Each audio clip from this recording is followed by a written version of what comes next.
बात उन दिनों की है जब श्री राम का अश्वमेध यज्ञ चल रहा था। श्री राम के अनुज शत्रुघ्न के नेतृत्व में असंख्य वीरों की सेना सारे प्रदेश को विजित करती जा रही थी। यज्ञ का अश्व प्रदेश प्रदेश जा रहा था। इस क्रम में कई राजाओं के द्वारा यज्ञ का घोड़ा पकड़ा गया, लेकिन अयोध्या की सेना के आगे उन्हें झुकना पड़ा। शत्रुघ्न के अलावा सेना में हनुमान, सुग्रीव और भरत पुत्र पुष्कर सहित कई महारथी उपस्थित थे, जिन्हें जीतना देवताओं के लिए भी संभव नहीं था। कई जगह भ्रमण करने के बाद यज्ञ का घोड़ा देवपुर पहुंचा, जहां राजा वीरमणि का राज्य था। राजा वीरमणि अति धर्मनिष्ठ तथा श्री राम एवं महादेव के अनन्य भक्त थे। उनके दो पुत्र रुक्मांगद और शुभंगद वीरों में श्रेष्ठ थे। राजा वीरमणि के भाई वीर सिंह भी एक महारथी थे। राजा वीरमणि ने भगवान शंकर की तपस्या कर उन्हें प्रसन्न किया था और महादेव ने उन्हें उनकी और उनके पूरे राज्य की रक्षा का वरदान दिया था। महादेव के द्वारा रक्षित होने के कारण कोई भी उनके राज्य पर आक्रमण करने का साहस नहीं करता था। जब अश्व उनके राज्य में पहुंचा तो राजा वीरमणि के पुत्र रुक्मांगद ने उसे बंदी बना लिया और अयोध्या के सैनिकों से कहा कि यज्ञ का घोड़ा उनके पास है, इसलिए वे जाकर शत्रुघ्न से कहें कि विधिवत युद्ध कर वो अपना अश्व छुड़ा लें। जब रुक्मांगद ने ये सूचना अपने पिता को दी तो वो बड़े चिंतित हुए और अपने पुत्र से कहा कि अनजाने में तुमने श्रीराम के यज्ञ का घोड़ा पकड़ लिया है। श्री राम हमारे मित्र हैं और उनसे शत्रुता करने का कोई औचित्य नहीं है, इसलिए तुम यज्ञ का घोड़ा वापस लौटाओ। इस पर रुक्मांगद ने कहा कि हे पिताश्री, मैंने तो उन्हें युद्ध की चुनौती भी दे दी है, अतः अब उन्हें बिना युद्ध के अश्व लौटाना हमारा और उनका दोनों का अपमान होगा। अब तो जो हो गया है उसे बदला नहीं जा सकता, इसलिए आप मुझे युद्ध की आज्ञा दें। पुत्र की बात सुनकर वीरमणि ने उसे सेना सुसज्जित करने की आज्ञा दे दी। राजा वीरमणि अपने भाई वीर सिंह और अपने दोनों पुत्र रुक्मांगद और शुभांगद के साथ विशाल सेना लेकर युद्ध क्षेत्र में आ गए। इधर जब शत्रुघ्न को सूचना मिली कि उनके यज्ञ का घोड़ा बंदी बना लिया गया है तो वो बहुत क्रोधित हुए एवं अपनी पूरी सेना के साथ युद्ध के लिए युद्ध क्षेत्र में आ गए।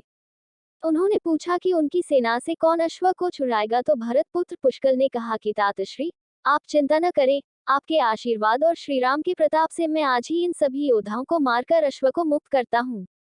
वे दोनों इस प्रकार बात कर रहे थे कि पवनसुत हनुमान ने कहा कि राजा वीरमणि के राज्य पर आक्रमण करना स्वयं परमपिता ब्रह्मा के लिए भी कठिन है, क्योंकि ये नगरी महाकाल द्वारा रक्षित है। अतः उचित यही होगा कि पहले हमें बातचीत द्वारा राजा वीरमणि को समझाना चाहिए और अगर हम न समझा पाए तो हमें श्रीराम को सूचित करना चाहिए। राजा वीरमणि श्रीराम का बहुत आदर करते हैं, इसलिए वे उनकी बात नहीं टाल पाएंगे। हनुमान की बात सुनकर श्री शत्रुघ्न बोले कि हमारे रहते अगर श्रीराम को युद्ध भूमि में आना पड़े, ये हमारे लिए अत्यंत लज्जा की बात है। अब जो भी हो हमें युद्ध तो करना ही पड़ेगा। ये कहकर वे सेना सहित युद्ध भूमि में पहुंच गए। भयानक युद्ध छिड़ गया। भरत पुत्र पुष्कर सीधा जाकर राजा वीरमणि से भिड़ गया। दोनों अतुलनीय वीर थे। वे दोनों तरह तरह के शस्त्रों का प्रयोग करते हुए युद्ध करने लगे। हनुमान राजा वीरमणि के भाई महापराक्रमी वीर सिंह से युद्ध करने लगे। रुक्मांगद और शुभांगद ने शत्रुघ्न पर धावा बोल दिया। पुष्कर और वीरमणि में बड़ा घमासान युद्ध हुआ। अंत में पुष्कर ने वीरमणि पर 8 नाराज बाणों से वार किया। इस वार को राजा वीरमणि सह नहीं पाए और मूर्छित होकर अपने रथ पर गिर पड़े। वीर सिंह ने हनुमान पर कई अस्त्रों का प्रयोग किया पर उन्हें कोई हानि न पहुंचा सके। हनुमान ने एक विकट पेड़ से वीर सिंह पर वार किया, इससे वीर सिंह रक्तवमन करते हुए मूर्छित हो गए। उधर श्री शत्रुघ्न और राजा वीरमणि के पुत्रों में असाधारण युद्ध चल रहा था। अंत में कोई चारा न देखकर शत्रुघ्न ने दोनों भाइयों को नागपाश में बांध लिया। अपनी विजय देखकर शत्रुघ्न की सेना के सभी वीर सिंह नाद करने लगे। उधर राजा वीरमणि की मूर्छा दूर हुई तो उन्होंने देखा कि उनकी सेना हार के कगार पर है। ये देखकर उन्होंने भगवान रुद्र का स्मरण किया। महादेव ने अपने भक्त को मुसीबत में जानकर वीरभद्र के नेतृत्व में नंदी, भृंगी सहित सारे गणों को युद्ध क्षेत्र में भेज दिया। महाकाल के सारे अनुचर उनकी जय जयकार करते हुए अयोध्या की सेना पर टूट पड़े। शत्रुघ्न, हनुमान और सारे लोगों को लगा कि जैसे प्रलय आ गया हो। जब उन्होंने भयानक मुख वाले रुद्रावतार वीरभद्र, नंदी, भृंगी सहित महादेव की सेना देखी तो सारे सैनिक भय से कांप उठे। शत्रुघ्न ने हनुमान से कहा कि जिस वीरभद्र ने बात ही बात में दक्ष प्रजापति का मस्तक काट डाला था और जो तेज और समता में स्वयं महाकाल के समान है, उसे युद्ध में कैसे हराया जा सकता है। ये सुनकर पुष्कर ने कहा कि हे तातश्री, आप दुखी मत हो। अब तो जो भी हो हमें युद्ध तो करना ही पड़ेगा। ये कहता हुए पुष्कल वीरभद्र से, हनुमान नंदी से और शत्रुघ्न भृंगी से जा भिड़े। पुष्कल ने अपने सारे दिव्यास्त्रों का प्रयोग वीरभद्र पर कर दिया, लेकिन वीरभद्र ने बात ही बात में उसे काट दिया। उन्होंने पुष्कल से कहा कि हे बालक, अभी तुम्हारी आयु मृत्यु को प्राप्त होने की नहीं हुई है, इसलिए युद्ध क्षेत्र से हट जाओ। उसी समय पुष्कल ने वीरभद्र पर शक्ति से प्रहार किया, जो सीधे उनके मर्मस्थान पर जाकर लगा। इसके बाद वीरभद्र ने क्रोध से थर्राते हुए एक त्रिशूल से पुष्कल का मस्तक काट लिया और भयानक सिंहनाद किया।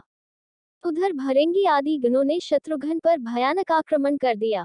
अंत में भृंगी ने महादेव के दिए पाश में शत्रुघ्न को बांध दिया। हनुमान अपनी पूरी शक्ति से नंदी से युद्ध कर रहे थे। उन दोनों ने ऐसा युद्ध किया जैसा पहले किसी ने नहीं किया था। दोनों श्रीराम के भक्त थे और महादेव के तेज से उत्पन्न हुए थे। काफी देर लड़ने के बाद कोई और उपाय न देखकर नंदी ने शिवास्त्र का प्रयोग कर हनुमान को पराभूत कर दिया। अयोध्या की सेना की हार देखकर राजा वीरमणि की सेना में जबरदस्त उत्साह आ गया और वे बाकी बचे सैनिकों पर टूट पड़े। ये देखकर हनुमान ने शत्रुघ्न से कहा कि मैंने आपसे पहले ही कहा था कि ये नगरी महाकाल द्वारा रक्षित है, लेकिन आपने मेरी बात नहीं मानी। अब इस संकट से बचाव का एक ही उपाय है कि हम सब श्री राम को याद करें। ऐसा सुनते ही सारे सैनिक शत्रुघ्न, पुष्कल एवं हनुमान सहित श्री राम को याद करने लगे। अपने भक्तों की पुकार सुनकर श्री राम तत्काल ही लक्ष्मण और भरत के साथ वहां आ गए। अपने प्रभु को आया देख सभी हर्षित हो गए एवं सबको ये विश्वास हो गया कि अब हमारी विजय निश्चित है। श्री राम के आने पर जैसे पूरी सेना में प्राण का संचार हो गया। श्री राम ने सबसे पहले शत्रुघ्न को मुक्त कराया और उधर लक्ष्मण ने हनुमान को मुक्त करा दिया।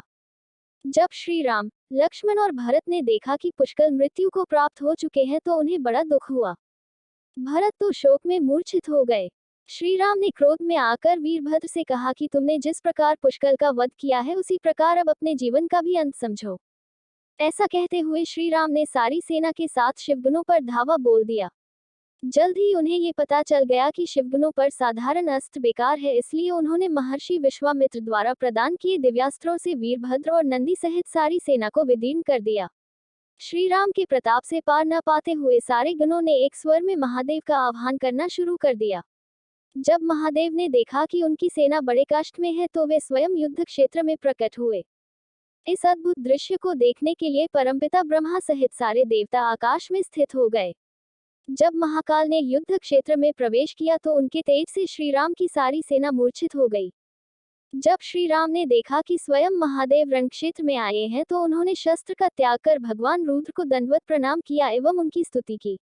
उन्होंने महाकाल की स्तुति करते हुए कहा कि हे सारे ब्रह्मांड के स्वामी, आपके ही प्रताप से मैंने महापराक्रमी रावण का वध किया। आप स्वयं ज्योतिर्लिंग में रामेश्वरम में पधारे। हमारा जो भी बल है वो भी आपके आशीर्वाद के फलस्वरूप ही है। ये जो अश्वमेघ यज्ञ मैंने किया है वो भी आपकी ही इच्छा से ही हो रहा है, इसलिए हम पर कृपा करें और इस युद्ध का अंत करें।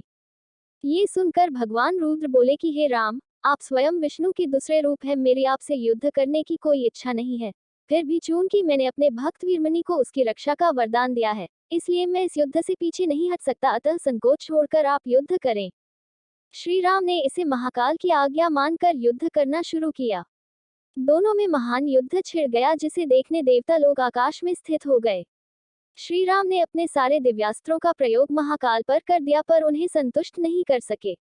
अंत में उन्होंने पाशुपतास्त्र का संधान किया और भगवान शिव से बोले कि हे प्रभु, आपने ही मुझे ये वरदान दिया है कि आपके द्वारा प्रदत्त इस अस्त्र से त्रिलोक में कोई पराजित हुए बिना नहीं रह सकता, इसलिए हे महादेव, आपकी ही आज्ञा और इच्छा से मैं इसका प्रयोग आप पर ही करता हूँ। ये कहते हुए श्री राम ने वो महान दिव्यास्त्र भगवान शिव पर चला दिया। वो अस्त्र सीधा महादेव के हृदय स्थल में समा गया और भगवान रुद्र इससे संतुष्ट हो गए। उन्होंने प्रसन्नतापूर्वक श्री राम से कहा कि आपने युद्ध में मुझे संतुष्ट किया है, इसलिए जो इच्छा हो वर मांग लें। इस पर श्री राम ने कहा कि हे भगवान, यहाँ इस युद्ध क्षेत्र में भ्राता भरत के पुत्र पुष्कल के साथ असंख्य योद्धा वीरगति को प्राप्त हो गए हैं, उन्हें कृपया जीवन दान दीजिए। महादेव ने मुस्कुराते हुए तथास्तु कहा और पुष्कल समेत दोनों ओर के सारे योद्धाओं को जीवित कर दिया। इसके बाद उनकी आज्ञा से राजा वीरमणि ने यज्ञ का घोड़ा श्री राम को लौटा दिया और अपना राज्य रुक्मांगद को सौंपकर वे भी शत्रुघ्न के साथ आगे चल दिए।